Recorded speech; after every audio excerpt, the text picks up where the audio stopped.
మంగళగిరి శివాలయంలో ఈరోజు తెల్లవారుజాము నుంచే భక్తులతో కిటకిటలాడుతూ దర్శనమిస్తూ ఉంది. ఎంతో పవిత్రమైన పర్వదినాన్ని పురస్కరించుకున్న భక్తులు స్వామివారి దర్శనం కోసం వచ్చారు.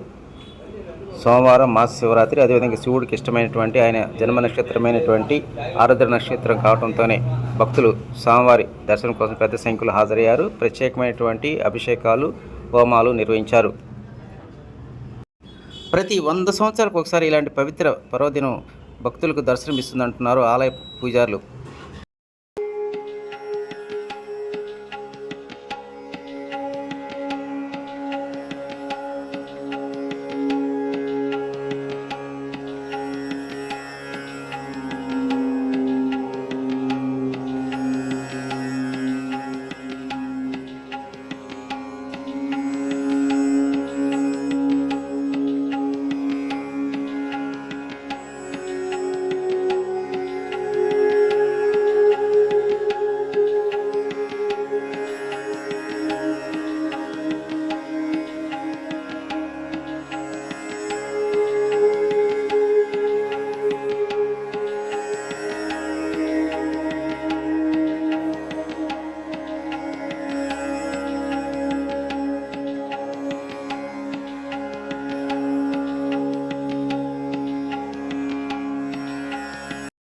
ఇవాళ సోమవారము మాస శివరాత్రి, శివుడు పుట్టిన ఆరుద్ర నక్షత్రం వలన ఇవాళ చాలా గొప్ప రోజు. ఇవాళ ఎందువలనంటే శివుడికి ఇష్టమైనటువంటి ఒకటి వారం సోమవారము, రెండోది మాస శివరాత్రి, మూడోది ఆయన పుట్టినటువంటి ఆరుద్ర నక్షత్రం కూడా రావడం వలన ఇవాళ విశేషమైనటువంటి పవిత్రమైన రోజుగా ఇవాళ సంవత్సరాలకైతే లెక్కేసుకుంటే ఒకసారి వచ్చింది.